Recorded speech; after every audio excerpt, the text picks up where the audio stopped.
जय माता रानी दोस्तों, कैसे हो आप सब। आशा करती हूँ आप लोग ठीक होंगे। तो आज सुनाएंगे हम दोनों बहनें देवी मैया का बहुत ही प्यारा गीत। सुनिएगा और बताइएगा कैसा लगा। बहुत ही प्यारा गीत है, तो सुनिएगा और भर भर के प्यार आशीर्वाद दुलार दीजिएगा। तो चलिए दोस्तों, सुनाते हैं ये प्यारा सा देवी गीत। ये इनके चैनल पे पड़ रहा है, दिव्या ऑफिशियल पे। हाँ। पूरा फुल आशीर्वाद दीजिएगा दोस्तों। इस गीत पर, माता रानी के गीत पर वायरल हो जाए, वायरल कर दीजिए।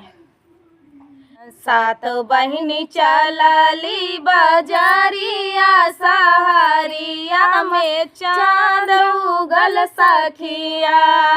सात बहिनी चलली बाजारिया, सहारिया में चांद उगल सखिया। चांद उगल सखिया हो, चांद उगल सखिया।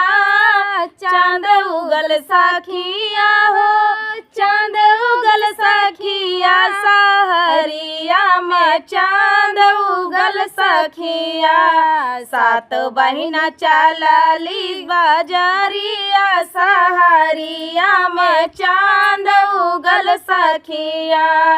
पेड़ा मिठाई माई के मनहि न भावे।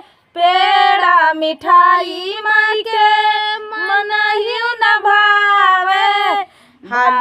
भावेला हलुआ पूड़िया, सहरिया में चांद उगल सखिया।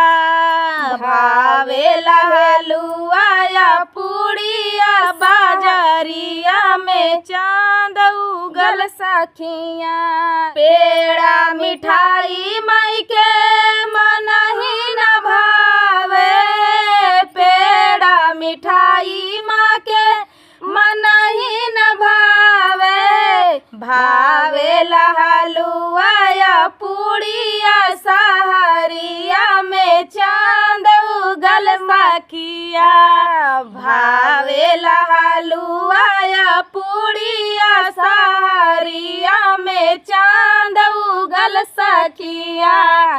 सात बहिना चलली बाजारिया, सहरिया में चांद उगल सखिया।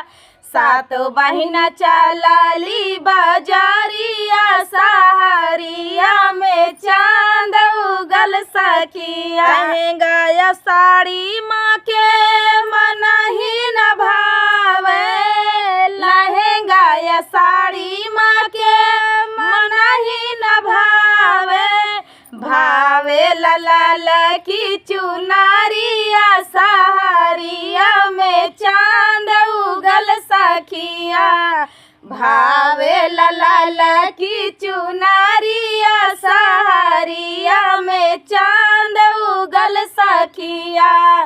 सात बहिन चलली बाजारिया, सहरिया में चांद उगल सखिया।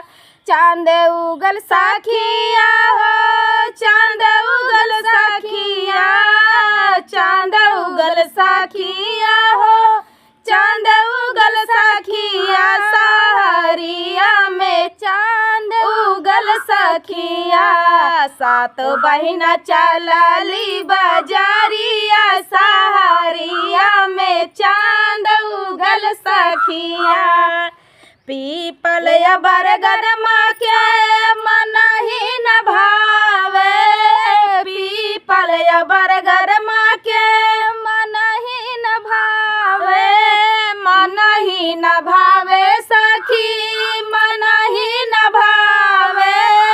मनहि न भावे सखी, मनहि न भावे। भावेला निमिया के छाइया, सहरिया में चांद उगल सखिया।